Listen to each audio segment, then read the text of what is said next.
Around the world, cities and regions are facing a hidden but accelerating threat. The ground beneath them is sinking. In some places, this subsidence is caused by natural geological process. In others, it's driven by human activity. Join me for today's video. Here's 15 places that are just sinking. Starting with number 15, Jakarta, Indonesia. Jakarta, the capital of Indonesia and home to over 10 million people, is sinking faster than any other major city in the world. In some areas, the ground is subsiding at a rate of up to 25 centimeters, that's 10 inches per year. If the current trends continue, nearly one-third of the city could be submerged by 2050. This alarming rate of land subsidence is caused by a combination of natural and human-made factors, but chief among them is the excessive extraction of groundwater beneath the city. Jakarta lacks a centralized piped water supply for many of its residents, especially in informal settlements, and as a result, millions of people rely on underground aquifers using pumps to draw water from wells. Over time, this practice has caused the ground to compact and sink. The weight of the city's infrastructure and buildings, many of them constructed on unstable alluvial soil, exacerbates this problem. Now, while subsidence is happening beneath much of the city, the northern coastal districts are the most severely affected. These low-lying areas are bordered by the Java Sea, and as they sink, seawater increasingly floods the streets, homes, and factories. Levees and seawalls have been constructed, but these are temporary solutions that can't keep up with the speed of the sinking ground. And compounding the problem is climate change and associated sea level rise. While subsidence is man-made, rising seas are a global phenomenon, and Jakarta finds itself trapped between these forces.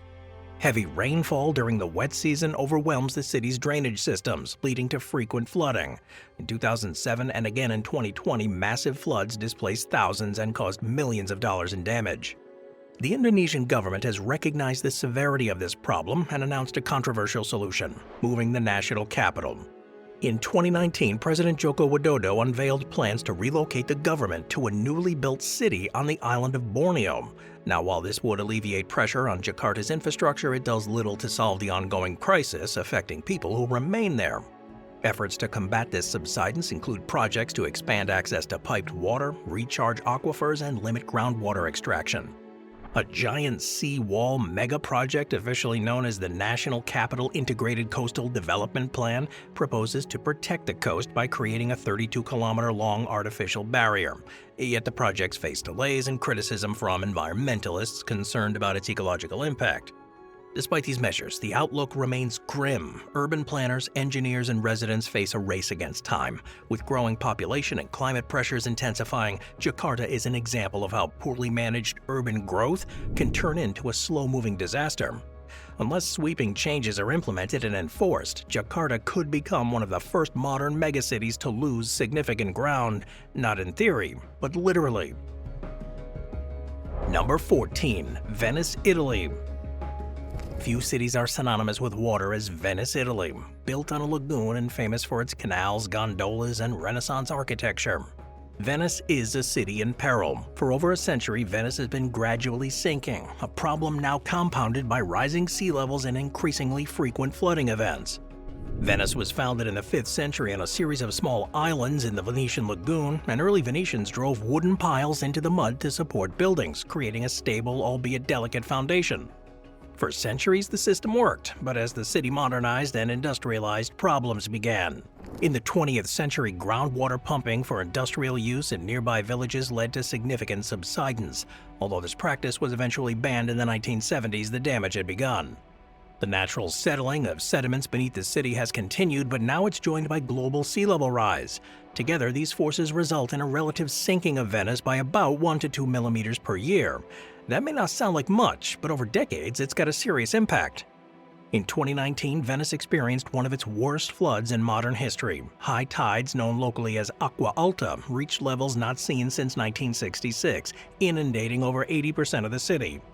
The frequency and severity of these events have increased. Between 1950 and 2000, Venice experienced fewer than 10 high tides per year that rose above 110 centimeters, and today that number has tripled. These floods damage buildings, erode foundations, corrode infrastructure, and disrupt daily life for the city's 250,000 residents. To address this crisis, Italy launched the MOSE project, a system of movable sea barriers designed to isolate the Venetian lagoon from the Adriatic Sea during high tides. Construction began in 2003, and after numerous delays, cost overruns, and corruption scandals, the system became partially operational in 2020. Since then, it's successfully prevented some major floods, but critics argue it's a short-term fix for a long-term crisis. MOSE's effectiveness also depends on the accurate predictions of tidal surges and winds. When miscalculated, these barriers can be raised too late or left open during critical periods. Additionally, climate models predict that the sea levels could rise by more than a meter by 2100, potentially rendering MOSE obsolete. The system was not designed to operate continuously, and the frequent use could lead to mechanical degradation. But beyond the technical fixes, Venice faces a complex environmental and political challenge. The lagoon's delicate ecosystem suffers from pollution, over-tourism, and declining biodiversity. Cruise ships, long blamed for damaging canal walls and polluting water, were finally banned from entering the city in 2021, a victory for preservation, but one that highlights the tension between tourism and sustainability. Local residents are leaving. High living costs, frequent flooding, and lack of economic diversity have driven down the city's population from over 170,000 in the 1950s to fewer than 50,000 today. Some experts warn that Venice risks becoming a living museum, preserved for tourists but devoid of a functioning community. Preserving Venice requires a multi-pronged strategy: improved flood defenses, reduced carbon emissions to slow sea level rise, sustainable tourism management, and investments in the local economy and infrastructure. International organizations, including UNESCO, have called for urgent action, and the city was recently placed under review for potential inclusion on the list of World Heritage in danger. Venice remains a symbol of human ingenuity and cultural achievement, but it's also a symbol of what can happen when natural limits are ignored. If decisive and coordinated action isn't taken, Venice may eventually succumb to the very waters that once gave it life. Number 13. Bangkok, Thailand. Bangkok, Thailand's sprawling capital. It's one of Southeast Asia's most important economic and cultural centers. Yet beneath the surface of this metropolis lies a creeping crisis. The city is sinking. According to scientific assessments, Bangkok is subsiding at a rate of 1 to 3 centimeters per year. Combined with rising sea levels, much of Bangkok could be underwater by the end of this century if current trends continue. The root causes of Bangkok sinking are both natural and man-made. Like many other delta cities, Bangkok is built on a soft clay basin formed by sediment deposits. This foundation is inherently unstable, and over time the weight of the city itself causes the land to settle. But the primary driver of subsidence has been the over-extraction of groundwater. Rapid urban growth since the mid-20th century led to a booming population and increased demand for water. Without a robust surface water supply system in place, industries and residents turned to underground aquifers. As the groundwater levels dropped, the clay layers beneath the city compressed, causing the surface to sink. Despite regulations introduced in the 1980s to curb groundwater use and shift to surface water, the legacy of decades of unregulated pumping continues to affect the city. Subsidence is really pronounced in low-lying neighborhoods along canals and near the Gulf of Thailand. Bangkok's vulnerability is compounded by its topography. Much of the city lies only 1 to 2 meters above sea level. Heavy seasonal rainfall and tidal surges frequently lead to flooding, which is exacerbated by inadequate drainage and encroachment on natural waterways. The monsoon season often overwhelms Bangkok's canal and sewer systems, leaving parts of the city submerged for days. The climate is intensifying the threat. Rising sea levels increase the pressure on coastal defenses and raise the baseline from which flooding events begin. A 2015 study warned that a 1-meter rise in sea level could permanently flood large sections of the city unless significant mitigation efforts are implemented. The risk is not theoretical. Extreme flooding in 2011 inundated a third of the country and affected over 13 million people, with Bangkok narrowly escaping the worst. Urban expansion has also played a role. As Bangkok has grown outward, wetlands and floodplains have been paved over to accommodate housing and industry. This not only reduces the land's natural ability to absorb water, but also places more people in harm's way. Poor urban planning and unchecked development have made it difficult to implement comprehensive solutions. Thai authorities have acknowledged the problem and taken steps to address it. Large-scale drainage tunnels, flood barriers, and water retention areas have been constructed to manage seasonal inundations. The city's also investing in a network of green spaces and what's called monkey cheeks, or artificial reservoirs that store excess rainwater. However, critics argue that these measures are piecemeal and often reactive rather than preventative. Long-term solutions like relocating vulnerable populations, overhauling land use policies, and improving urban planning face bureaucratic and political hurdles. Additionally, enforcement of groundwater regulations remains inconsistent, especially in outlying districts. In the face of these challenges, Bangkok continues to grow. With the metropolitan population exceeding 15 million, it is a vital economic engine for Thailand and a hub for tourism, finance, and manufacturing. But without decisive action to halt subsidence and adapt to a changing climate, the city's foundations, both literally and figuratively, could eventually give way. Number 12. New Orleans, Louisiana. New Orleans, Louisiana. It's a city that's shaped by water. It sits between the Mississippi River and Lake Pontchartrain and surrounded by a network of canals, levees, and wetlands. It's long struggled with its geography. Over time, human engineering turned what was once a natural floodplain into an urban center. But that transformation has come at a cost. Today, large portions of New Orleans are sinking, with some areas already sitting more than 2.5 meters or 8 feet below sea level. The sinking of New Orleans, or subsidence, has both natural and human-induced causes. Geologically, the region's part of the Mississippi River Delta, which is composed of loose sediment deposited over thousands of years. These sediments naturally compact over time, causing the land to settle.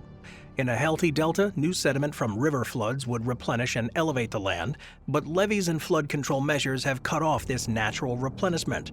Human activity has accelerated the problem. Like many sinking cities, New Orleans has extracted groundwater and oil from beneath the surface, which has exacerbated compression of underlying layers. This extensive drainage system, designed to keep the city dry, has had an ironic effect. By continually removing water from the soil, they dry it out and accelerate the compaction. The more the city drains, the more it sinks. In addition to subsidence, New Orleans faces severe risks from rising sea levels and increasingly powerful hurricanes. The devastating impact of Hurricane Katrina in 2005 highlighted the city's vulnerability.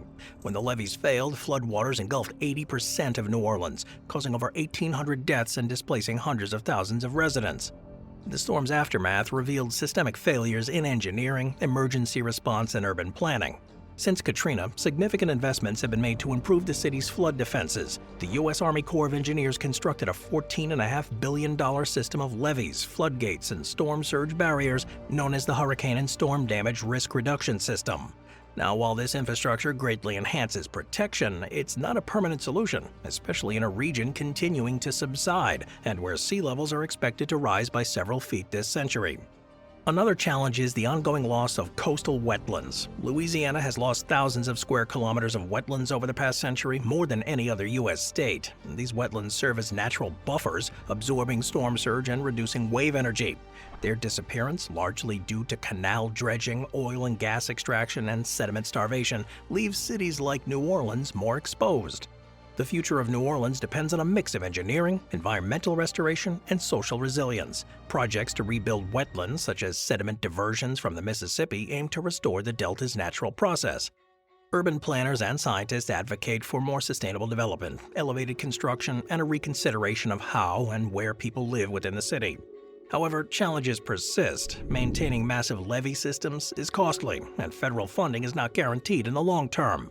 Some communities remain in low-lying areas despite repeated flooding, often due to economic constraints, and climate mitigation, insurance affordability, and infrastructure maintenance are growing concerns. New Orleans does remain a city of culture, history, and innovation, but it's also a cautionary tale. Its vulnerability to the natural world and human decisions underscore the complex relationship between cities and the environments they inhabit. The slow sinking of New Orleans is not just a geological phenomenon, it's a social and political story, unfolding in real time. Number 11. Houston, Texas.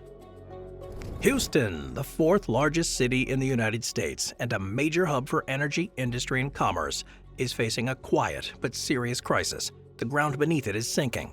Land subsidence in Houston is not evenly distributed, but in some areas the ground has dropped by over 3 meters or 10 feet since the 1920s. As the population continues to grow and demand for water increases, the problem persists, posing long-term risks to infrastructure, flood control, and urban development. Now, the primary cause of their subsidence is groundwater extraction. Much of the city is built on soft clay and sedimentary soils that are highly compressible. Over the decades, groundwater pumped from aquifers has created pressure changes underground.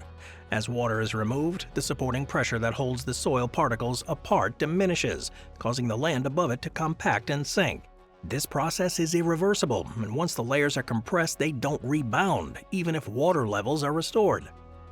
During the mid-20th century, Houston relied heavily on groundwater for municipal, industrial, and agricultural use, and as the city grew rapidly after World War II, water demand surged. The impacts were quickly noticeable in places like northwest and southeast Houston, where dramatic groundwater lowering happened. The threat became serious enough that in the 1970s, local authorities created the Harris-Galveston Subsidence District to monitor and manage groundwater use. Since then, the city's reduced its reliance on groundwater in favor of surface water from lakes and rivers. These efforts have slowed the rate of subsidence in many areas, but growth in outlying suburbs where surface water infrastructure is limited has reignited the problem. Communities such as the Woodlands continue to see measurable subsidence because they depend on groundwater wells. Subsidence in Houston is not just a matter of the ground sinking, it exacerbates other environmental and infrastructure risks. The city already has a major flooding problem. Due to its flat terrain, sprawling development, and frequent heavy rain, as land sinks, drainage systems and floodplain models become outdated, and the low-lying neighborhoods become more vulnerable to water accumulation. The devastating floods during Hurricane Harvey in 2017 demonstrated how even one small elevation change can drastically affect stormwater behavior. Subsidence can also damage roads, pipelines, foundations, and other infrastructure. Cracks in buildings, shifting pavement, and misaligned drainage systems are signs that the ground is no longer stable. Repairs are costly and rarely address the root cause. In some cases, land subsidence can lead to conflicts over property boundaries and even insurance coverage. Efforts to mitigate the problem include expanded use of surface water, groundwater regulation, and long-term regional water planning. The Harris-Galveston Subsidence District and the Fort Bend Subsidence District have set specific rules on when and how groundwater can be used. However, these policies must contend with political resistance and the practical challenges of transitioning entire suburbs to surface water. The climate will compound the issue, and as rainfall patterns shift and extreme weather becomes more common, the temptation to rely on abundant groundwater grows. Moreover, sea level rise poses an additional threat to coastal portions of Houston, such as Galveston and Baytown, where subsidence and ocean encroachment work in tandem to push floodwaters further inland. In the broader context, Houston represents a cautionary tale of how rapid urban expansion and unmanaged groundwater use can lead to slow but serious changes in the land itself. While not as visibly dramatic as a hurricane or an earthquake, subsidence is no less dangerous. Without vigilant monitoring, infrastructure adaptation, and changes in how resources are managed, the city could face long-term degradation of its built environment and greater vulnerability to future disasters. Number 10. Mexico City. Mexico City is sinking, faster and more dramatically than almost any other urban center on the planet. It's built on top of an ancient lake bed. The city's been subsiding for more than a century. In recent years, the rate of sinking has accelerated to over 30 centimeters, nearly 1 foot per year in some areas. Unlike many other cities experiencing subsidence, the land in Mexico City is not just slowly compacting, it's collapsing in layers, creating a jagged landscape with cracks in roads, tilting buildings, and sunken neighborhoods. The roots of the problem date back to the Spanish conquest. The Aztecs built their capital Tenochtitlan on a lake using a sophisticated network of causeways and aqueducts. After the conquest, Spanish colonial authorities began draining the lake to reduce flooding and reclaim the land. Over centuries, more lakes were drained and paved over, converting the basin into dry land but not stable land. Mexico City now sits on soft clay and silt left behind by the lake. These materials are highly compressible and prone to deformation when water is extracted. Modern Mexico City sources about 70% of its water from underground aquifers, and as the population exploded from less than 3 million in 1950 to over 21 million today, the city's thirst outpaced its natural recharge. In some locations, the ground has dropped by more than 10 meters or 33 feet over the past century. The sinking has distorted the city's landscape in visible ways. Streets slope sharply where they once were level. Sewer systems designed with a downward gradient now run uphill in some places, requiring the installation of massive pumps to move waste. The iconic Angel of Independence monument, once standing tall, now appears to have sunk into the ground because of the street level around it has risen to compensate. Subsidence is especially severe in eastern and northern districts. These densely populated neighborhoods often lack the infrastructure, investments seen in more affluent parts of the city, and as the ground continues to sink, water mains break, walls crack, and drainage systems fail. Flooding has become more frequent, not just from rain, but also from the backup of sewage and stormwater systems that can no longer operate as designed. Attempts to solve the crisis have met with limited success. Engineers have considered injecting water back into the aquifers or using treated wastewater to slow the rate of subsidence, but logistical constraints have prevented large-scale implementation. The government has launched public awareness campaigns to reduce the water use and introduced programs to harvest rainwater, but these are small steps relative to the scale of the problem. Adding a bit of complexity is Mexico City's vulnerability to earthquakes. The same soft lake bed that causes subsidence also amplifies seismic waves. During the 1985 and 2017 quakes, many of the worst-hit areas were zones built on former lakebed soil. Urban planning in Mexico must now contend with a subsiding ground, growing population, and environmental stress. Building new infrastructure requires deeper and more reinforced foundations. Transportation systems, including the subway, need constant maintenance, and the cost of retrofitting and repair runs into the billions of dollars. Despite these challenges, though, Mexico continues to thrive as a cultural, political, and economic capital. It's got world-class museums, universities, and a vibrant life. But beneath the surface, the city is literally falling away. Long-term survival will depend on a comprehensive approach to water management. Otherwise, the sinking will continue, and with it, the gradual erosion of one of the world's great cities. Number 9. Alexandria, Egypt. Alexandria, the famous Mediterranean city founded by Alexander the Great in 331 BCE, has stood as a center of learning, trade, and culture for over 2 millennia. It's known for its lighthouse, one of the 7 wonders of the ancient world, and its legendary library. Alexandria once symbolized human intellectual achievement and maritime power, but today the city faces a quiet, creeping disaster. Alexandria is sinking, and its densely populated coastline is increasingly vulnerable to rising sea levels, land subsidence, and erosion. Located in the Nile Delta region, Alexandria sits on low-lying ground that is inherently unstable. Much of the city is built on reclaimed land or compacted sediments that have accumulated over millennia from the silt-laden waters of the Nile. These sediments, while rich for agriculture, are poorly consolidated and prone to gradual subsidence.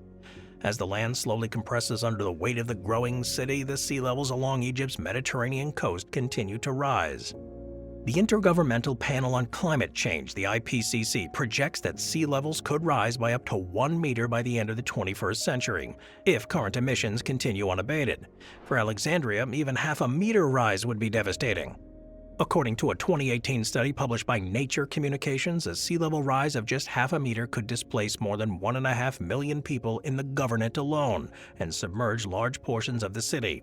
Critical infrastructure like the port, the railways, roads, and power stations would be inundated. Now, the problem is not purely hypothetical. In recent years, storm surges and high tides have caused recurrent flooding in coastal neighborhoods, particularly in the winter months. Inundation of roads, public squares, and residential districts has become common. In 2015, an unusually powerful storm caused flooding that overwhelmed drainage systems and led to widespread property damage and several fatalities. As waters encroach farther inland, the city's ability to absorb the shocks from severe weather events is declining. Now, what makes Alexandria's situation precarious is the confluence of multiple stressors. First, subsidence due to the soil compaction is persistent, slow-moving, and it's a big issue. Second, the erosion of natural coastal barriers like sand dunes and beaches has accelerated due to urban development. These barriers once served as natural buffers that absorbed wave energy. Their removal has exposed the urban fabric directly to wave action. Additionally, the Aswan High Dam, completed in the 1970s to regulate the Nile's flow, has drastically reduced the amount of silt reaching the delta.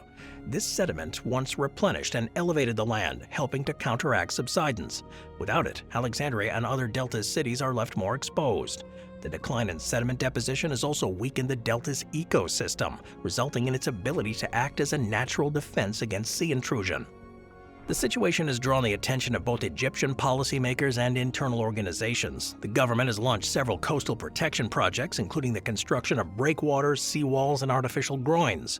These structures are designed to reduce erosion and deflect wave energy, and in some areas concrete barriers have been installed offshore in an attempt to recreate the function of vanished sandbanks. But these measures have limitations. Hard infrastructure can sometimes exacerbate erosion in adjacent areas, shifting the problem rather than solving it. In addition, maintenance is expensive and long-term funding is uncertain. International experts have warned that without a more integrated, sustainable approach to coastal management, Alexandria could suffer irreversible damage within decades. Urban planners have called for the development of an adaptive coastal zone management strategy that includes zoning reforms, green infrastructure, and ecosystem restoration. Protecting Alexandria's remaining wetlands, for example, would not only preserve biodiversity but also provide natural flood buffers. The incorporation of permeable pavement, urban green spaces, and better drainage networks could also mitigate surface flooding during storms. Social vulnerability is another pressing concern. Many of the neighborhoods at most risk from flooding and subsidence are low-income areas with limited access to public services and poor housing. Residents often build without formal permits or adherence to engineering standards, increasing their exposure to structural failure during a flood. Public awareness campaigns and community engagement have been sporadic, leaving many residents unaware of the long-term risks. Alexandria's cultural heritage is also in jeopardy. The city is home to ancient catacombs, Roman amphitheaters, and centuries-old mosques and churches. Many of these historical landmarks lie near the coastline or at low elevations. Rising waters and soil instability pose direct threats to their preservation. UNESCO and local organizations have raised alarms about the potential loss of these archaeological sites. Despite the challenges, though, there's still hope for Alexandria. Efforts are underway to digitize cultural records, monitor shoreline changes using satellites, and incorporate resilience planning into their budgets. Universities and research centers in Egypt are collaborating with international partners to model various climate scenarios and develop policies. Ultimately, though, the fate of Alexandria will depend on a combination of governance, support from international communities, and resilience. As one of the oldest continually inhabited cities in the world, Alexandria has weathered invasions, earthquakes, and political upheaval. But the current crisis, slow, structural, and unrelenting, requires a fundamentally different response. Without immediate and sustained action, the sea may reclaim the city that once stood as a beacon. Number 8. Dhaka, Bangladesh. Dhaka, the capital of Bangladesh and one of the most densely populated cities in the world, faces an urgent environmental crisis. It's sinking. It's located in a low-lying region where the Ganges, the Brahmaputra, and the Meghna rivers converge. Dhaka is uniquely vulnerable to a combination of natural subsidence, groundwater depletion, poor urban planning, and accelerating sea levels. With a population exceeding 20 million, the city's vulnerability has grave implications not only for Bangladesh, but for global discussions on climate resilience and environmental justice. The geography of Dhaka plays a central role in its susceptibility. The city sits on a complex system of alluvial deposits that's loosed waterlogged soils that are prone to settling. Natural subsidence happens as these sediments compact under their own weight. However, human activities have significantly accelerated the process. The most prominent factor is the large-scale extraction of groundwater. In a city growing as rapidly as Dhaka, both in population and land area, the demand for fresh water far exceeds the available supply from rivers and reservoirs. As a result, more than 80% of Dhaka's water supply comes from underground aquifers. Overpumping has led to a significant drop in groundwater levels, up to 50 meters in some parts of the city. As water is removed from aquifers, the integrity of the overlying soil diminishes, causing the land to sink. Compounding this issue is unregulated and often haphazard urban development. Rapid urban sprawl has led to the filling in of natural wetlands and water retention basins that once absorbed rainfall and managed floodwaters. The loss of these natural buffers has increased both flood frequency and intensity. Many informal settlements are built on reclaimed lowland where subsidence is most pronounced. Dhaka is particularly susceptible to flooding during the annual monsoon season, which lasts from June to September. During this period, heavy rainfall can exceed the drainage capacity of the city's infrastructure. Combined with rising rivers and blocked canals, these conditions produce frequent and destructive floods. The water has nowhere to go and often stagnates in residential neighborhoods for days or even weeks. Sea level rise adds another layer of risk. Though Dhaka is located inland, its fate is closely tied to coastal Bangladesh. Rising sea levels increase the backflow pressures on rivers, slowing their discharge and causing upstream flooding. This phenomenon, known as compound flooding, makes storm surges more destructive even far from the coast. Estimates suggest that by 2050, climate-related flooding could displace over 20 million people in Bangladesh, with many migrating to cities like Dhaka. The consequences for public health and infrastructure are severe. Waterborne diseases like cholera, dysentery, and hepatitis are widespread during flood seasons. Stagnant water becomes a breeding ground for mosquitoes, exacerbating outbreaks of dengue fever and malaria. In slums and low-income neighborhoods where sanitation facilities are inadequate, the combination of floodwater and raw sewage pose grave risks. The economic toll is similarly steep. Flood damage disrupts commerce, damages roads and buildings, and undermines investor confidence. The cost of emergency response repairs and lost productivity add up quickly. A single severe flood can set back local economies by years. Businesses relocate, transportation grinds to a halt, and the urban poor bear the brunt of displacement. Government responses have been inconsistent. While Bangladesh is lauded globally for its disaster preparedness in rural areas, like its network of cyclone shelters and early warning systems, urban resilience has lagged. Projects like the Dhaka Water Supply and Sewerage Authority's deep tube wells and drainage upgrades offer short-term relief but fail to address the systemic issues of subsidence and land degradation. Some promising initiatives are emerging, though. Rainwater harvesting, artificial aquifer recharge, and urban wetland restoration have gained attention among scientists and planners. Non-governmental organizations are working to raise awareness and build community resilience through education. But implementation is often hindered by bureaucratic inertia, lack of funding, and land tenure issues. Dhaka's situation also raises larger questions about climate justice. Bangladesh contributes less than 0.5% to global greenhouse gas emissions, yet it ranks among the most climate-vulnerable countries in the world. The people of Dhaka are not only suffering from local mismanagement, but also bearing the consequences of global environmental neglect. International aid and climate finance remain insufficient to meet the scale of the threat. In the long term, the survival of Dhaka as a viable city may depend on transformative changes in how water, land, and urban growth are managed. This includes revised zoning laws, reinforcing building codes, investing in green infrastructure, and decentralizing development to reduce pressure on the capital. Relocating critical infrastructure and incentivizing population dispersal to secondary cities may also become necessary. In conclusion, Dhaka is a city on the brink. Sinking land, flooding streets, and crumbling infrastructure are not distant threats. They are daily realities for millions of its residents. As the sea level rises and climate pressures intensify, Dhaka's struggle represents one of the clearest examples of what urban vulnerability looks like in the 21st century. Addressing this crisis will require local commitment, international support, and a recognition that some of the world's oldest cities are now fighting a very modern enemy, the ground beneath their feet. Moving on to number 7, Shanghai, China. Shanghai, China's most populous city and a global financial hub, is a marvel of modern urban development. From the futuristic skyline of Pudong to the colonial-era buildings lining the Bund, Shanghai embodies the rapid transformation of 21st century China. But beneath its glittering facade, Shanghai is slowly sinking. The land subsidence happening here in this megacity is not only a geotechnical issue, it's an urgent infrastructural and socioeconomic challenge that threatens the long-term viability of one of the world's most important urban centers. Shanghai is located on the Yangtze River Delta, a naturally low-lying and geologically soft region composed of river sediments, silt, and clay. These soils are compressible and unstable, making them vulnerable to compaction and subsidence. The problem of sinking land in Shanghai is not new. Records of subsidence date back to the early 20th century when the city began to industrialize. But it was the post-World War II urban boom that accelerated the crisis. In the decades following the founding of the People's Republic of China in 1949, Shanghai became a key center for manufacturing, population growth, and infrastructure development. The extraction of groundwater for domestic, agricultural, and industrial use increased exponentially. This caused a decline in the groundwater table and triggered subsidence. At its peak in the 1960s and 70s, some districts of Shanghai were sinking at rates of up to 10 centimeters per year. The consequences were visible and dangerous. Buildings tilted, roads cracked, underground pipelines ruptured, railways warped, coastal defenses were weakened, and parts of the city became more prone to flooding during typhoon season and high tides.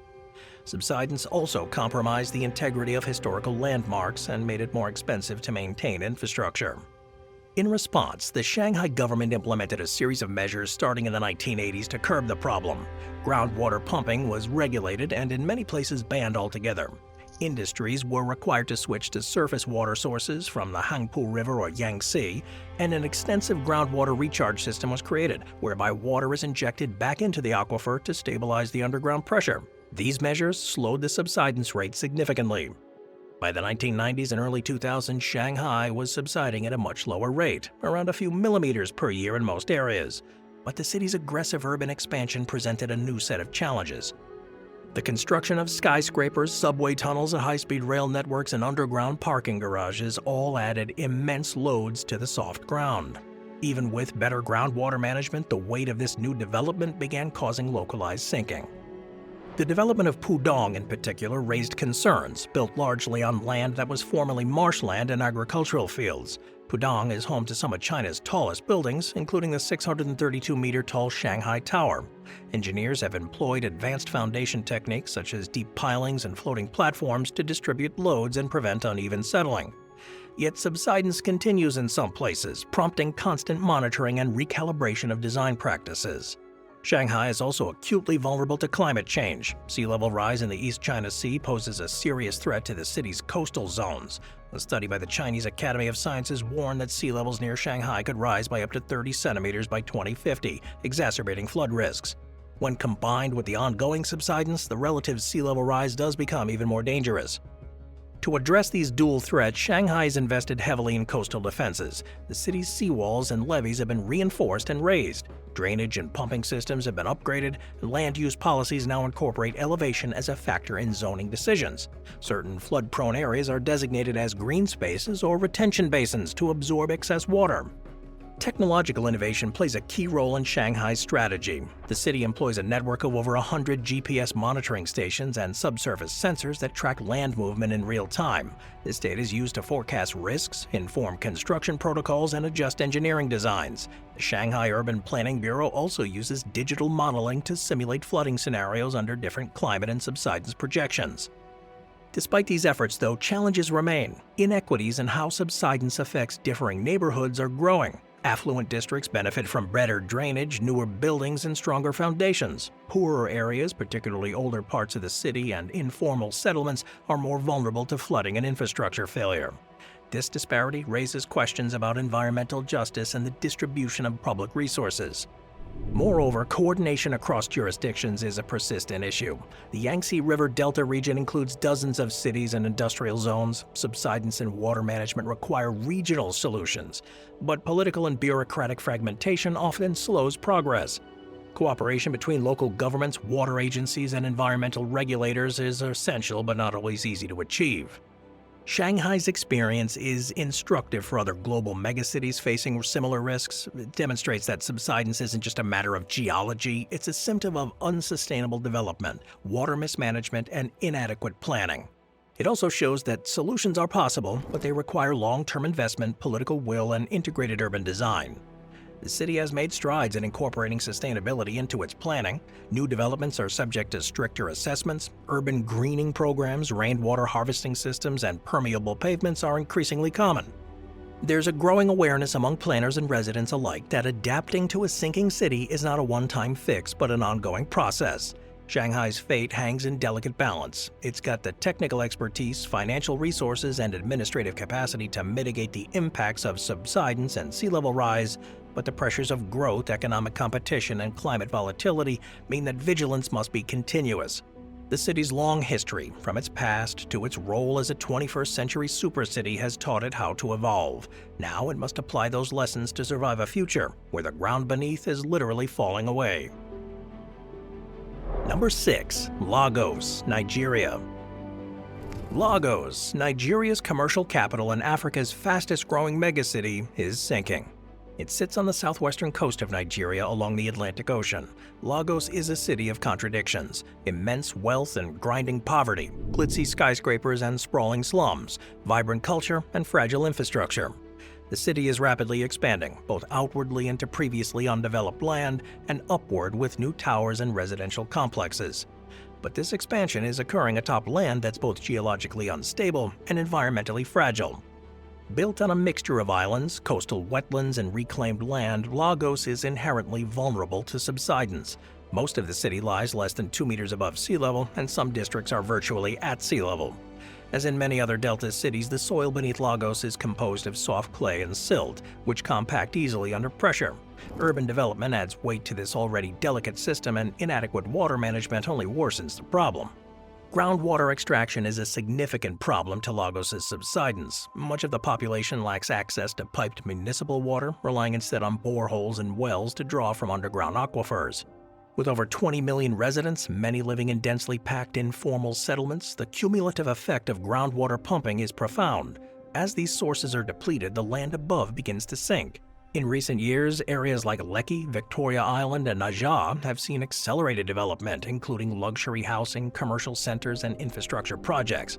These areas were once marshlands or lagoons, so to make them suitable for construction, developers filled them in with sand and concrete. This process not only destroys the wetlands, which acts as a natural buffer against flooding, but also loads the ground with immense weight, increasing the rate of subsidence. Sea level rise compounds the problem. The IPCC projects that global sea levels could rise between 0.3 and a meter by 2100. For Lagos, even the lower end of that estimate would be catastrophic. Tidal surges, saltwater intrusion, and storm flooding are already plaguing parts of the city. The Atlantic continues to encroach upon their coastline, with beach erosion happening at a rate several meters per year in some locations. One of the most visible yet controversial symbols of this conflict between development and environmental stability is Eco-Atlantic. Marketed as the Dubai of Africa, Eco-Atlantic is planned as a city being built on reclaimed land off the coast of Lagos. This project promises luxury living, financial centers, and state-of-the-art infrastructure. However, critics warn that it could exacerbate coastal erosion in the neighboring areas, displace water flows, and increase flooding risks for low-income people adjacent to the project. The consequences of subsidence in Lagos are already apparent. Roads are buckling, homes are cracking, and drainage systems are failing. During the rainy season, which lasts from April to October, much of the city is paralyzed by flooding. Water remains stagnant for days, creating breeding grounds for mosquitoes and increasing the spread of malaria and cholera. Lagos' governance structure presents some additional challenges. The city straddles multiple jurisdictions, including Lagos State, local councils, and federal agencies. Coordination among these bodies is often pretty poor. Flood mitigation plans are undefeated, and enforcement of building codes is inconsistent. In many neighborhoods, particularly informal settlements, construction happens with little oversight or even planning. Despite these obstacles, efforts are underway to address the problem. The Lagos state government has initiated flood control projects, including the construction of drainage channels, stormwater detention basins, and seawalls. New building codes require elevated foundations in flood-prone areas. Public awareness campaigns promote responsible water use and discourage illegal dumping, which clogs drains and worsens urban flooding. International organizations and academic institutions are also involved. Studies using satellite data and GPS monitoring have helped identify areas of rapid subsidence.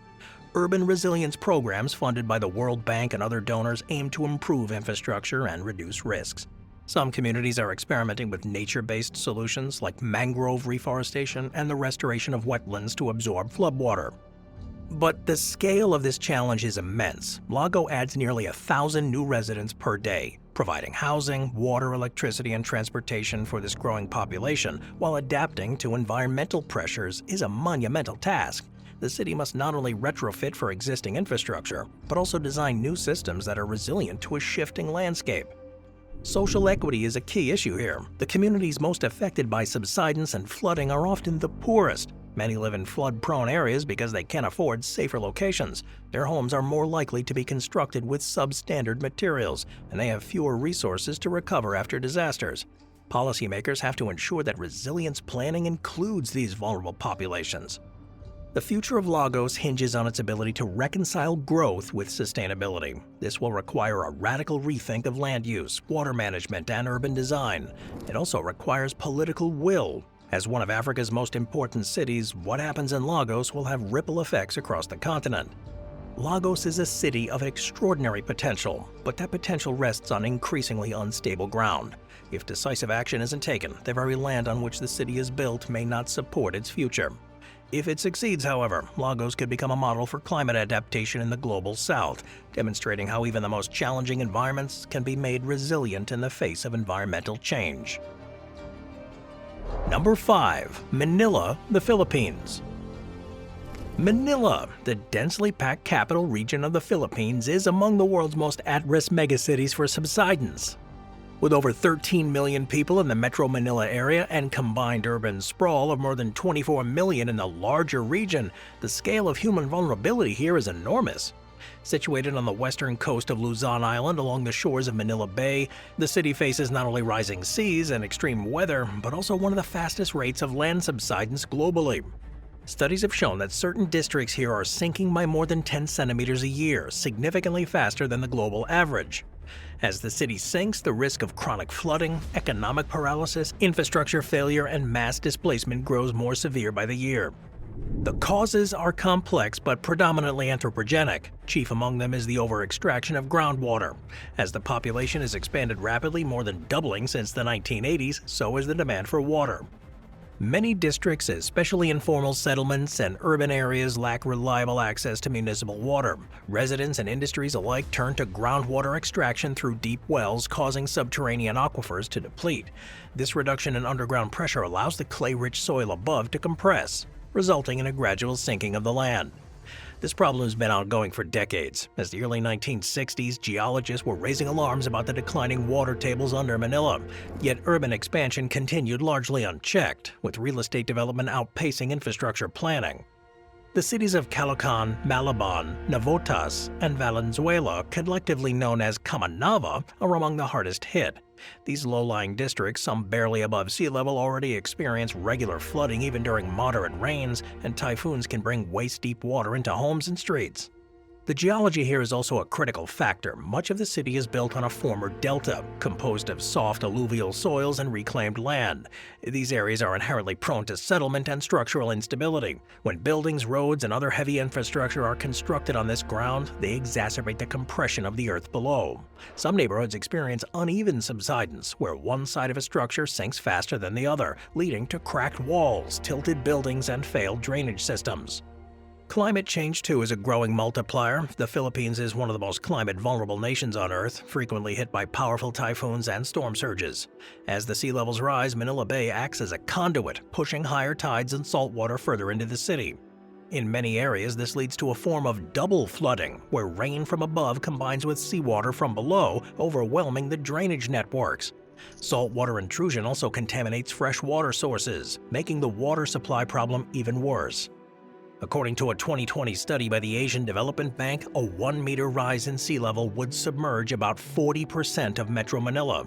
The same report estimated that if current trends continue, nearly 1.5 million residents could be displaced due to permanent inundation by 2050. Important infrastructure such as the Port of Manila, the Aquino Airport, and several major expressways are all located within the high-risk zone. Manila's flooding problem is not just seasonal, it is systemic. During Typhoon Ondoy, internationally known as Ketsana, in 2009, over 80% of the metro area was submerged.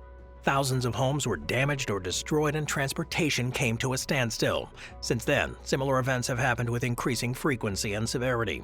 Even ordinary monsoon rains can result in traffic chaos, power outages, and evacuations. Drain and floodage control here is outdated and insufficient. Many canals and estuaries are clogged with debris and informal structures, reducing their ability to carry water away from the urban areas. Pumping stations meant to push floodwater back into the rivers or the bay often operate below capacity due to mechanical failures or electricity shortages. The proliferation of impermeable surfaces like concrete and asphalt prevents rainwater from being absorbed into the ground, increasing surface runoff and flooding. The Philippine government has recognized the seriousness of Manila's sinking and is taking steps to address it. One of the most ambitious efforts is the Build, Build, Build infrastructure initiative, which includes flood control megaprojects such as the Metro Manila Flood Management Project. This multi-billion-dollar collaboration between the Department of Public Works and Highways and the World Bank involves upgrading dozens of pumping stations, improving drainage systems, and constructing large-scale water detention basins. Another high-profile plan is the controversial New Manila International Airport project in the Caloocan province, just north of the metro area. Designed to alleviate pressure on the current airport and serve as a backup during natural disasters, this new facility is being built on reclaimed land. Critics argue that this project would worsen flooding in surrounding districts by altering natural water flow. Urban resilience planners have also explored soft solutions like restoring mangroves, expanding urban green spaces, and implementing zoning laws. However, enforcement remains a persistent challenge, especially in the informal settlements where political considerations and poverty complicate relocation efforts. Many experts argue that the long-term sustainability of Metro Manila depends on a holistic region-wide water management approach. This includes not just technological upgrades, but also reforms in land use, waste management, housing policy, and environmental protection. Integrating these components requires coordination among multiple government agencies, local governments, and private stakeholders, something that's historically been difficult in the Philippines' fragmented political system. Satellite data and remote sensing technologies are now being used to track subsidence across the metro area. These tools offer high-resolution maps that identify hotspots of rapid sinking, enabling targeted interventions. Academic institutions like the University of the Philippines are working with international partners to model future scenarios and support evidence-based policy. Public awareness is growing as well. Media coverage of extreme flooding events and documentaries on climate adaptation have helped galvanize support for reform. However, public trust in government handling of disasters remains fragile.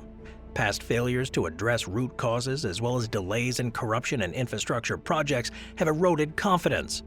The business sector is also paying attention. Insurance companies are revising risk profiles for properties in subsiding areas. Real estate developers are facing pressures to incorporate flood-proofing into their designs.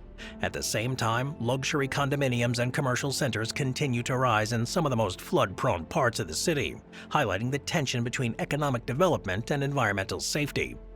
For the millions who call Manila home, adaptation is not a choice, it's a necessity. Families construct makeshift barriers outside their homes, elevate electrical sockets, and keep boats handy during the rainy season. Schools and hospitals maintain emergency protocols, and many have backup generators and water supplies. These community-driven efforts are an example of their resilience, but they're not a substitute for systemic change. The future of Manila hinges on action taken today. Without aggressive interventions, the city could become increasingly uninhabitable in its lowest-lying zones. If it succeeds in reimagining its urban form and infrastructure through a climate-adaptive lens, Manila could serve as a model for vulnerable coastal megacities in the global south. If it fails, it may join the ranks of places slowly slipping beneath the waves, not all at once, but inch by inch, rainstorm by rainstorm, high tide by high tide.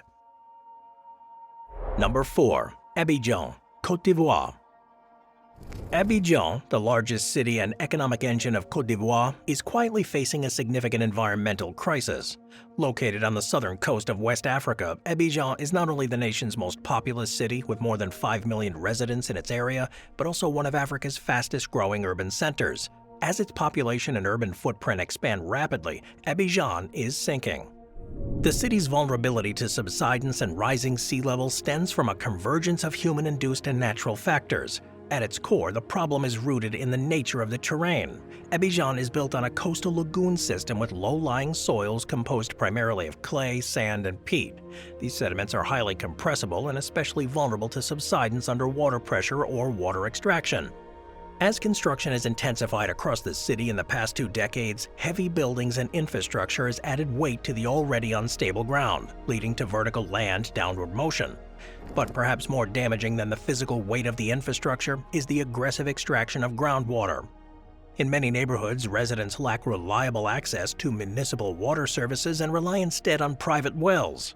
With limited oversight and regulation, aquifers beneath the city have been tapped heavily. As water is pumped out from these reservoirs, the supporting pressure that holds the soil layers apart is reduced, causing them to compress and sink. It's compounded by sea level rise in the Gulf of Guinea. West Africa's coastline has seen above average sea level increase due to a combination of ocean warming and changes in regional currents. In low-lying Abidjan, this means tidal waters are encroaching inland at an accelerated pace. Coastal erosion has become a major problem along the city's edges, where sand dunes and barriers that once acted as natural defenses are being degraded by wave action, deforestation, and sand mining. Flooding here is now a regular occurrence. During the rainy seasons, typically from May to July and again in September to October, the city's streets often become impassable. The lack of adequate drainage here means the even moderate rainfall can paralyze entire districts. Informal settlements, which house large portions of the city's population, are especially at risk. Built in floodplains or next to canals, these areas often lack basic infrastructure like paved roads or sewers, making them susceptible to inundation and waterborne disease. The flooding has grown worse in recent years. In 2020, heavy rains led to fatal flash floods that killed more than a dozen people and displaced hundreds. Emergency services struggled to reach the affected areas due to impassable roads and overflowing drainage channels. Meanwhile, the residents took matters into their own hands, building makeshift barriers and digging channels to divert the floodwaters. These improvisations, while necessary, can often disrupt natural water flow and worsen the problems in other parts of the city. Subsidence here is a knock-on effect for its infrastructure. Roads will buckle, bridges shift, and buildings develop cracks in their foundations. The port of Abidjan, one of West Africa's busiest shipping hubs, is really vulnerable. It's located in a lagoon. The port depends on stable ground and consistent water levels for operations. As the land around the port subsides and the tidal waters rise, docks must be reinforced and dredging operations expanded. Complicating matters further is the haphazard urban development here. While the city is a master plan, enforcement is weak. New neighborhoods often spring up informally with little regard for zoning or environmental risk. Drainage corridors are blocked, wetlands are filled in, and construction occurs on top of unstable soils. The result is a patchwork cityscape where engineered resilience is the exception rather than the rule. Climate change is accelerating threats. Warmer temperatures are increasing evaporation rates, stressing freshwater supplies and encouraging further groundwater extraction. At the same time, more intense and erratic rainfall patterns are overwhelming drainage systems and making traditional seasonal planning less reliable. Rising sea levels further compound the problem, pushing brackish water into freshwater systems and threatening the viability of drinking water supply. The government here has acknowledged the danger. The Ministry of Environment and Sustainable Development has partnered with international organizations to conduct risk assessments and propose adaptation strategies. Key among these is the reinforcement of coastal defenses. Projects have included the construction of seawalls and the rehabilitation of mangrove ecosystems, which can absorb wave energy and act as natural barriers. However, such efforts are expensive and faced opposition from developers who see coastal land as prime real estate. Urban planning initiatives are also underway. The Abidjan Urban Mobility Project, funded in part by the World Bank, aims to improve drainage, upgrade roads, and increase public transportation options to reduce congestion and pollution. These efforts, while commendable, often fall short of addressing the root causes of subsidence and flooding. Without significant investment in water infrastructure, particularly in regulating and replacing groundwater extraction with sustainable alternatives, the sinking will continue. Academic institutions have begun collecting geospatial data and satellite imagery to map subsidence zones and flood-prone areas. These maps are being integrated into municipal planning systems to better inform future development. Local NGOs have also stepped in, educating residents about the dangers of sand mining, illegal dumping, and unsustainable water use. Yet one of the biggest challenges remains political. Land tenure in Abidjan is often opaque, with competing claims and bureaucratic delays. Efforts to relocate people from high-risk areas are frequently met with resistance or bogged down in legal disputes. In a city where informal housing is the norm for many, long-term planning is difficult to enforce. The economic costs of inaction are mounting. Each year, floods damage roads, schools, and hospitals, disrupt commerce, and require costly emergency responses. Public health suffers, with outbreaks of cholera, malaria, and other waterborne diseases often spiking after major floods. Meanwhile, investors are becoming more cautious, and insurance premiums for coastal properties are rising. In summary, Abidjan stands at a critical juncture. Its geographic location, while offering economic opportunity, also places it directly in the path of rising seas and sinking land. If the city is to continue growing and thriving, it must adopt a multi-layered strategy that addresses both the symptoms and the causes of its subsidence problem. This includes investing in resilient infrastructure, enforcing environmental regulations, upgrading water systems, and engaging communities in sustainable practices. Without decisive action, Abidjan risks becoming a cautionary tale of unchecked urban expansion, colliding with environmental limits. Number 3. Basra, Iraq. Basra, Iraq's primary port city and vital economic hub in the country's southern region, is facing a convergence of environmental threats that are leading to rapid and persistent sinking. Known historically as the Venice of the Middle East for its canal-linked neighborhoods, Basra is now confronting rising groundwater salinity, desertification, and land subsidence. It's located on the Shat al-Arab waterway near the Persian Gulf. This city of more than 2 million people is at serious risk of becoming uninhabitable in the coming decades, if mitigation efforts are not dramatically increased. The geographical context of Basra is both strategic and precarious. It lies in the Mesopotamian marshes, a low-lying alluvial plain shaped over millennia by sediment deposition from the Tigris and Euphrates rivers. This type of terrain is inherently unstable, consisting of fine-grained silts and clays that are easily compacted under pressure. When combined with human activity, these soils can shift and compress, leading to subsidence.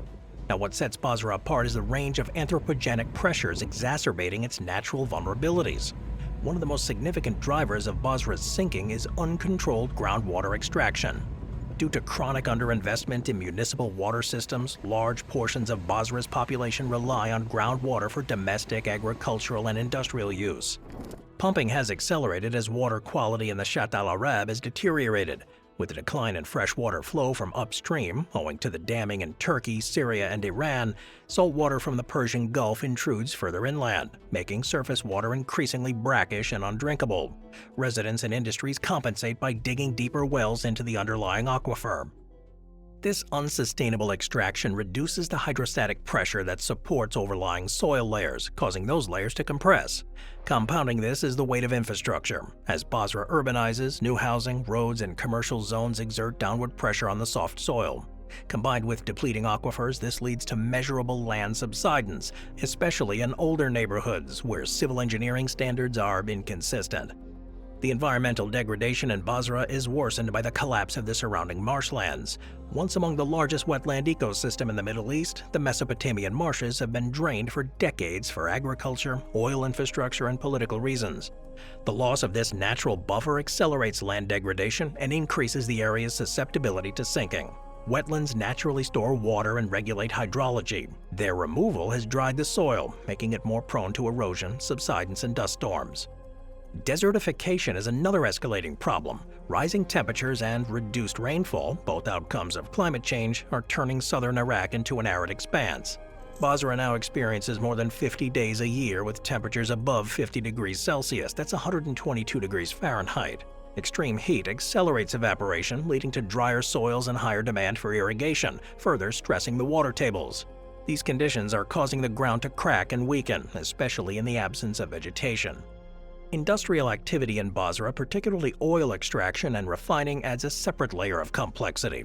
The region is home to some of Iraq's largest oil fields, including Rumalia and West Kurna. Drilling operations often disturb underground geology and in some cases can trigger minor seismic events. The few green zones that once absorbed water have been replaced by concrete sprawl. In 2019, a series of unusually strong rainstorms flooded many districts for days. Streets became rivers and entire neighborhoods were cut off from basic services. Infrastructure failures abound. Roads buckle and sink, water pipelines rupture, and sewage systems back up, all consequences of the shifting ground. Residents report seeing visible changes in the elevation of sidewalks and floors, sometimes within a few years. Some structures now lean noticeably to one side, and engineers warn of eventual collapses. Government buildings, hospitals, and schools have all been affected. The Iraqi government has launched several studies and pilot projects to monitor subsidence and groundwater depletion. However, implementation is lagging. Political instability, widespread corruption, and competing national priorities, especially security concerns, have prevented consistent policy action. While hydrologists and environmental scientists have proposed integrated water resource management plans, these remain largely theoretical. International organizations have flagged Basra as a potential environmental disaster zone. The United Nations Environments Program and NGOs like Human Rights Watch have published reports linking environmental degradation in Basra to declining health outcomes, social unrest, and increased migration. Residents have protested repeatedly in recent years over lack of clean water, electricity, and functional services, sometimes clashing violently with police. There are limited but promising efforts underway. A small number of projects have attempted to restore parts of the marshes and introduce drought-resistant agriculture. Some NGOs and academic institutions are piloting rainwater harvesting systems, urban greening and aquifer recharge projects. Satellite imagery from NASA and the European Space Agency is being used to map ground deformation in real time, allowing planners to identify critical hotspots. Yet these actions are outpaced by the speed and scale of this crisis. Population growth in Basra is relentless. With Iraq's overall population increasing by over 1 million people per year, Basra absorbs a significant portion of this growth due to its economic importance. More people mean more water demand, more construction, and more waste, each of which places additional stress on already fragile systems. The consequences of inaction are stark. If current trends persist, Basra may experience permanent loss of habitable land within decades. The area most at risk are also the poorest, where residents have the fewest resources to relocate or adapt. Saltwater intrusion will continue to advance, making both farming and drinking water scarcer. Industrial productivity could be disrupted by infrastructure collapse. Public health crises, already frequent due to contaminated water, may reach epidemic proportions. A future-oriented strategy would require an overhaul of water management, energy infrastructure, and urban planning. This includes desalination plants to reduce reliance on groundwater, enforcement of building codes suited to unstable soils, large-scale forestation to reduce desertification, and international diplomacy to ensure fair water-sharing agreements upstream. Crucially, this also demands investment in governance, anti-corruption efforts, interagency coordination, and citizen engagement. Basra's predicament is not isolated. It reflects a broader crisis in urban sustainability across the Middle East and North Africa, where cities are growing rapidly in fragile environments without institutional capacity to manage that growth. In Basra's case, the stakes are especially high. The city's not only a population center, but also the linchpin of Iraq's oil-dependent economy. Losing Basra to environmental collapse would be a national catastrophe. Basra is sinking not only in the literal geopolitical sense, but also under the weight of systemic neglect. Its natural setting, once a source of fertility and wealth, has become a vector of vulnerability. Unless drastic action is taken soon, the city's decline could become irreversible, transforming Basra from an economic powerhouse into a symbol of environmental collapse in the modern Middle East. Oil infrastructure also occupies large tracts of land and alters surface hydrology by redirecting natural water flows. Number 2. Antwerp Port, Belgium. The Antwerp port area in Belgium is one of Europe's busiest and most strategically important maritime trade hubs, is increasingly facing the threat of land subsidence, a slow and persistent sinking of land that carries significant implications for coastal infrastructure, urban planning, and climate resilience. While the broader city of Antwerp sits on the relatively stable banks of the River Scheldt, much of the port's expansive industrial and logistical footprint lies on low-lying reclaimed land, highly vulnerable to subsidence and sea level rise. As global attention focuses on megacities in Southeast Asia or coastal capitals in the global south, the creeping threat in this European industrial heartland often escapes headlines. But the data is clear. Antwerp's port zone is sinking, and the consequences could be severe if mitigation efforts lag behind.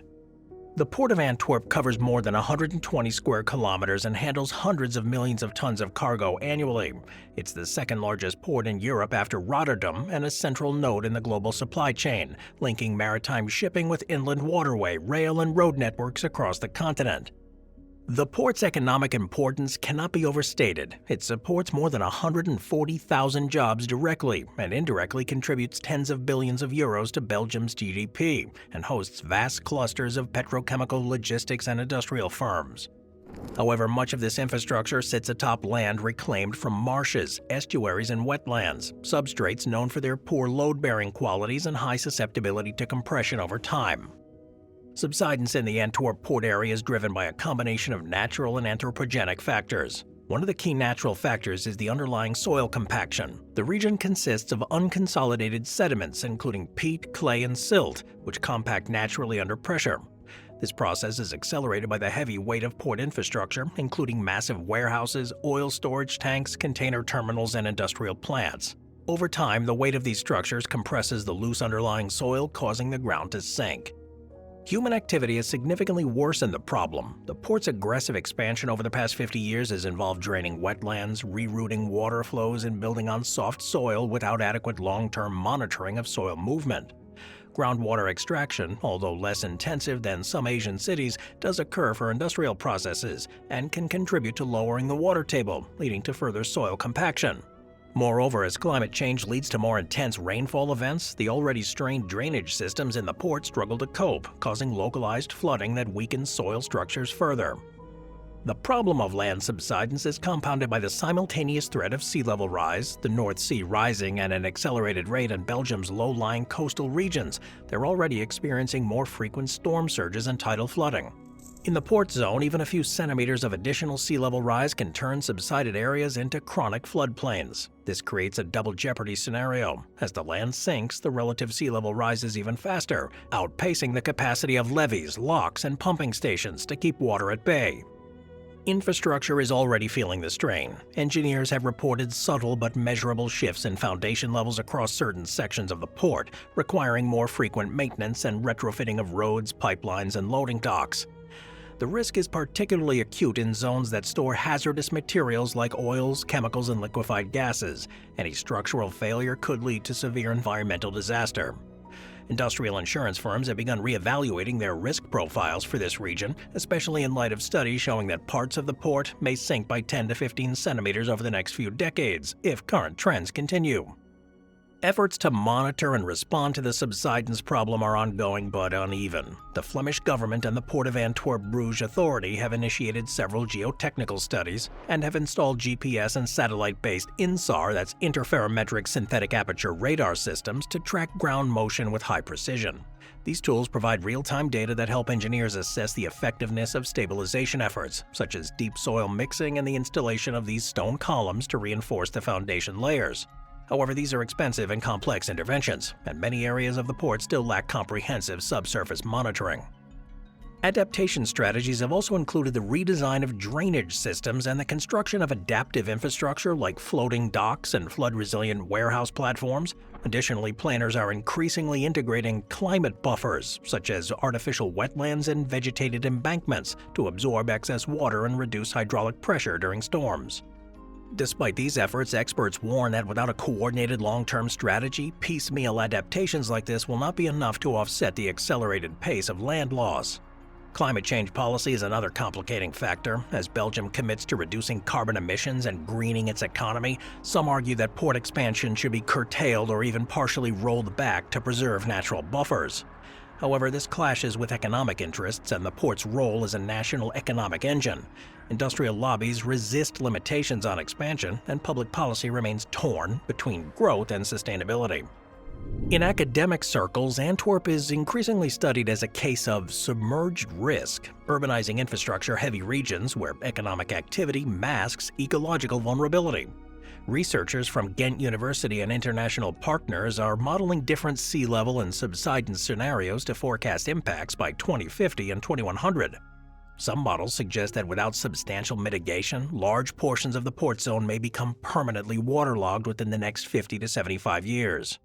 In conclusion, the Antwerp port stands as a critical and under-acknowledged front in the global struggle against land subsidence. It demonstrates that even highly developed, technologically advanced nations are not immune to the geophysical consequences of aggressive land development and climate change. While efforts are underway to monitor, adapt, and mitigate the threat, the clock is ticking. Whether Antwerp can maintain its status as a global port powerhouse without succumbing to the ground beneath it remains one of the most important infrastructure and climate-resilient challenges facing Western Europe today. Number 1. Miami, Florida. Miami, one of the most iconic coastal cities in the United States, is slowly sinking, both literally and figuratively, under the weight of environmental strain, climate change, and unsustainable urban development. While often associated with sunshine, beaches, and booming real estate markets, Miami is increasingly becoming the poster city for land subsidence and sea level rise in North America. It stands at the intersection of national vulnerability and human-induced risk, placing millions of people, billions in infrastructure, and entire ecosystems in jeopardy.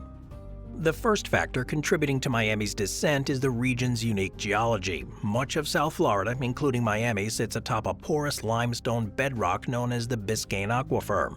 While this geological formation supplies most of the area's fresh water, it's also highly permeable, meaning it acts like a sponge. Unlike other regions where water can be kept at bay by levees or pumps, waters can seep up through the ground itself in Miami, rendering traditional flood defenses ineffective in many cases. This permeability not only accelerates flooding during storm surges, but also weakens the structural integrity of buildings and roads over time. Compounding this geological vulnerability is the problem of land subsidence. Unlike cities such as Jakarta or Mexico City, where groundwater extraction is primarily caused by subsidence, Miami's sinking is slower and more complex. Still, researchers have found that parts of the Miami metropolitan area are sinking at measurable rates, often several millimeters per year, due to the natural compaction of sediment, ongoing construction, and changes in groundwater levels. Urban development places intense pressure on the ground as heavy buildings and infrastructure compress underlying soils, especially in reclaimed or low-lying zones. Sea level rise presents a far more pressing issue, and its effects are becoming more visible each year. According to data from the National Oceanic and Atmospheric Administration, sea levels in the Miami area have risen by about 8 inches since 1950 and are projected to rise an additional 10 to 17 inches by 2040. When combined with even minor rates of subsidence, this rise becomes devastating. Today, sunny day flooding, when streets flood even in the absence of rain due to high tides, has become a regular phenomenon in Miami Beach and other low-lying areas. The frequency and severity of these events are increasing annually. Miami's location makes it particularly vulnerable to hurricane activity. Storm surge amplified by rising seas and subsiding land has a magnified impact. Hurricane Irma in 2017 caused major flooding throughout Miami's urban core. Infrastructure such as drainage systems, electric grids, and transportation networks were temporarily disabled, highlighting how even a single event can expose years of unaddressed vulnerability. In response, the city and county governments have embarked on an ambitious climate adaptation strategy, including raising roads, installing pumps, upgrading stormwater infrastructure, and experimenting with permeable pavements and green infrastructure. Miami Beach in particular has invested over $500 million into flood mitigation projects. Despite these efforts, many experts argue that adaptation alone will not be sufficient to protect the city long-term without drastic emissions reductions and population planning. Miami's economic growth has not slowed despite the looming threat. In fact, the real estate market continues to flourish, paradoxically fueling further risk. High-end condominiums are still being built along the coastline, even as buyers increasingly factor flood insurance, resale value, and climate vulnerability into their purchasing decisions. Some insurers have pulled out of Florida markets entirely due to mounting risk, making it more difficult for residents and businesses to insure their property's affordability. Social vulnerability compounds environmental risks. Miami-Dade County is home to many low-income communities that are disproportionately affected by subsidence and flooding. These neighborhoods often lack the resources to upgrade homes, relocate, or recover from storm-related damage. As a result, a pattern of climate gentrification has begun to emerge. Wealthier residents move to higher ground, historically occupied by lower-income and minority communities, driving up housing costs and pushing out longtime residents.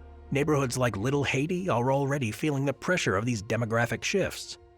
From a scientific standpoint, the subsidence and flooding challenges in Miami are being closely monitored. Researchers from institutions like Florida International University and the University of Miami are using satellite-based remote sensing, including INSAR, to track land deformation.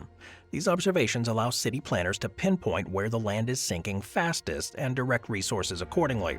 However, funding for such initiatives remain inconsistent and highly dependent on federal and state-level political priorities. Some long-term proposals to address the issue have sparked debate. Ideas such as managed retreat, where people are systemically relocated from the most vulnerable areas, have been floated in academic and planning circles, though they remain politically sensitive.